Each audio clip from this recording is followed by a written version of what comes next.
안녕하십니까. 저는 국세청 톡톡 어린이 명예기자 김우진입니다. 오늘 저는 디지털 시대에 새롭게 등장한 세금 제도인 디지털세에 대해 알아보고자 합니다. 지금부터 디지털세의 개념과 필요성, 그리고 우리나라와 국제사회에 미치는 영향에 대해 말씀드리겠습니다.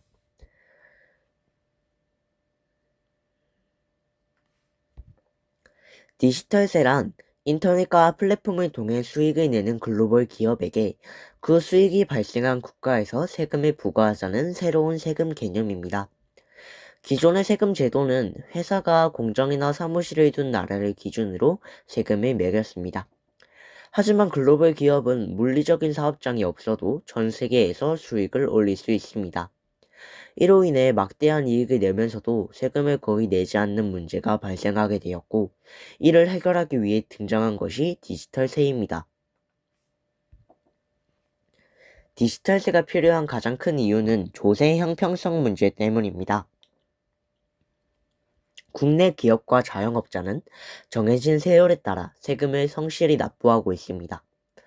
반면 일부 글로벌 디지털 기업은 조세 회피 지역을 활용해 세금을 거의 내지 않고 있습니다. 이러한 상황은 공정하지 않으며 국가의 세수 감소로도 이어집니다. 따라서 디지털세는 모든 기업이 공정하게 세금을 부담하도록 하기 위한 필수적인 제도입니다. 대표적인 사례로 구글, 애플, 넷플릭스와 같은 글로벌 플랫폼 기업이 있습니다. 이 기업들은 한국에서 많은 매출을 올리고 있음에도 불구하고 본사가 해외에 있다는 이유로 한국에 내는 세금은 상대적으로 적습니다. 이로 인해 각국 정부와 시민사회에서 돈을 번 나라에 세금을 내야 한다는 문제가 지속적으로 제기되었습니다. 이러한 실제 사례들이 디지털세 논의를 본격화시키는 계기가 되었습니다. 디지털 국제 협약은 OECD와 그룹 업 20를 중심으로 이루어진 국제적 합의입니다. 약 140개국이 참여하여 디지털세 기업 과세에 대한 공통된 규칙을 마련하였습니다.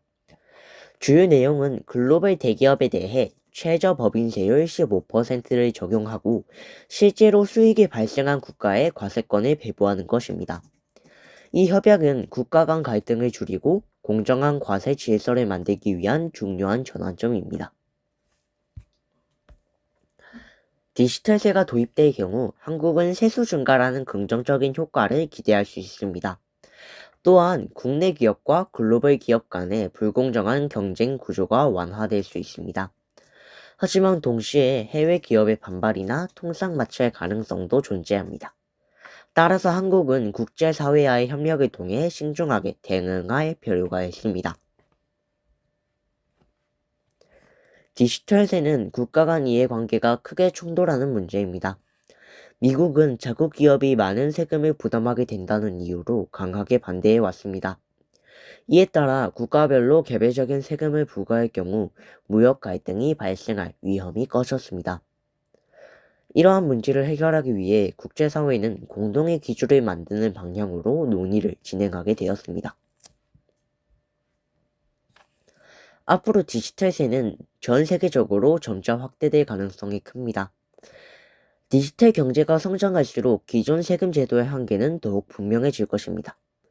디지털세는 단순한 세금 정책을 넘어 미래의 경제 질서를 결정하는 중요한 기준이 될 것입니다. 우리 역시 이 변화에 관심을 가지고 올바르게 이해해야 할 필요가 있습니다. 이것으로 영상을 마치도록 하겠습니다. 저는 지금까지 2025학년도 국세청 톡톡 어린이 명예기자 김우진이었습니다. 감사합니다.